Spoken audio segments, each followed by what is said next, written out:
بسم اللہ الرحمن الرحیم۔ السلام علیکم ورحمۃ اللہ وبرکاتہ۔ ذوالجناح کوئی عام گھوڑا نہ تھا، اسے رسول اللہ صلی اللہ علیہ وسلم جیسی شخصیت سے لقب خاص عطا ہوا تھا۔ مورخین کے نزدیک اس کا اصلی نام مرتجز تھا، لیکن اس کی غیر معمولی جسامت اور خدوکال کی وجہ سے رسول اکرم صلی اللہ علیہ وسلم نے اس کو لقب ذوالجناح دیا۔ بعض مورخین کے نزدیک ذوالجناح اور مرتجز دو الگ الگ گھوڑے تھے، لیکن یہ بات بعض مورخین کے نزدیک بعید از قیاس ہے۔ ذوالجناح جسمانی ساخت کے لحاظ سے دوسرے جانوروں سے مختلف تھا۔ اس کی پیشانی پر ایک خوشنما اور چمکدار ابھار تھا۔ مغربی دیومالائی قصبوں میں ایسے گھوڑوں کو یونیکارن کے نام سے پکارا گیا۔ حضرت سلیمان کے پاس ایسے گھوڑے پائے جاتے تھے جن کے ماتھے پر ایک چمکدار ابھار ہوتا یا سنگ ہوا کرتا تھا، اور ان کے پر ہوتے تھے جو طاقت پرواز بھی رکھتے تھے۔ بعض روایات کے مطابق وہ گھوڑے جنات تھے جو حضرت سلیمان کے بعد ناپید ہو گئے۔ ہندوؤں کے غوطہ کالکی کے مجسمے میں بھی اس کو ایسے گھوڑوں پر بٹھایا گیا جس پر ہے، اور حضرت کی سوچا محترمہ نے بھی جس گھوڑے کو کھلونا بنایا تھا وہ گھوڑا بھی پروں والا تھا، جس کو دیکھ کر رسول اکرم نے تبسم فرمایا تھا۔ لہٰذا ذوالجناح کی منسوبیت ایسے گھوڑوں سے ہے جن میں طاقت پرواز تھی۔ ایک روایت کے مطابق ذوالجناح کا شجرہ حضرت اسماعیل کے گھوڑے سے جا کر ملتا ہے۔ دوسری روایت ہے کہ حضرت ابراہیم جس گھوڑے پر فلسطین سے مکہ آیا کرتے تھے اسی گھوڑے کی نسل سے ہے۔ بعض کے نزدیک ذوالجناح بھی جنت کی سواریوں میں سے ایک ہے۔ ایک روایت ہے کہ ذوالجناح کو رسول اللہ کی خدمت میں تحفے کے طور پر پیش کیا گیا۔ واقعے کے مطابق مصر کے علاقے اسکندریہ کے بادشاہ مقوقس نے رسول اکرم صلی اللہ علیہ وسلم کی خدمت میں ایک خاتون سودا بنت زمعہ کو اور ایک بے مثال گھوڑے کو روانہ کیا۔ رسول اللہ نے سودا بنت زمعہ کو عقد کے ذریعے داخل حرم کیا اور گھوڑے کو پرورش کے لیے حضرت علی شیر خدا کے سپرد کیا۔ یہاں یہ بات قابل ذکر ہے، ایک وقت بادشاہ اپنے وقت کے سب سے با اثر شخصیت کو جو تحفہ پیش کر رہا ہے، لازمی اس میں کوئی خاص بات ہوگی۔ کہا جاتا ہے اسکندریہ کے علاقے میں جو مصر کی شمال اور بحیرہ روم کے جنوبی کناروں پر واقع ہے، ایک گھوڑا جو آزادانہ پھرتا دیکھا گیا۔ یہ گھوڑا افسانوی کردار کا مالک تھا۔ بہت سے بہادروں اور مہم جوؤں نے اس کو گرفتار کرنے کی کوشش کی مگر ناکام رہے۔ اس طرح اس گھوڑے کا قصہ زبان عام ہو گیا۔ ایک طرح گھوڑے کا ذکر مافوق الفطرت داستان کے طور پر ہونے لگا۔ بادشاہ مقوقس نے رسول اللہ کی خدمت میں بے مثال تحفے بیچنے کی خاطر اپنے کارندوں کو اس گھوڑے کو پکڑنے کی خاطر روانہ کیا۔ مقوقس کے کارندے اس گھوڑے کو پکڑنے میں تو کامیاب ہو گئے، لیکن اس میں سوار ہونے پر ناکامی ہوئی۔ چنانچہ اس گھوڑے کو اسی طرح رسول اللہ کی خدمت میں روانہ کیا گیا۔ اسکندریہ سے مدینے تک کی تمام راہ میں اس گھوڑے کو بڑے بہادر افراد قابو میں رکھتے۔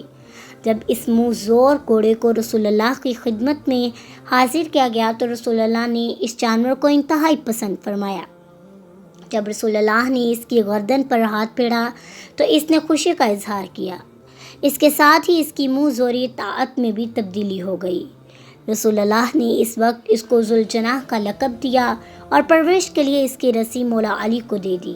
اس طرح یہ ان کے ساتھ ایسے چل پڑا جیسے صدیوں سے منزل کی تلاش میں بھٹکنے والا مسافر کی روح کو منزل پا لینے کے بعد قرار آ گیا ہو۔ نواسۂ رسول حضرت حسین جب چھوٹے تھے تب ہی سے آپ اس گھوڑے میں دلچسپی لیتے تھے۔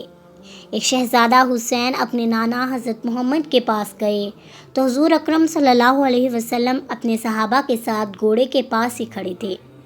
آقا دو جہاں حضور اکرم صلی اللہ علیہ وسلم نے جب اپنے نواسے حسین کو اپنے پاس آتے دیکھا تو بہت خوش ہوئے۔ آپ نے فرمایا کہ اے میرے نواسے، کیا آپ گھوڑے پر سواری کرنا چاہتے ہیں؟ حضرت امام حسین نے جواب دیا، ہاں نانا جان، میں گھوڑے کی سواری کرنا چاہتا ہوں۔ جب یہ نانا اور نواسے میں بات چیت ہو رہی تھی تو یہ گھوڑا بڑی غور سے حضور اکرم صلی اللہ علیہ وسلم اور شہزادہ حضرت حسین کی باتیں سن رہا تھا۔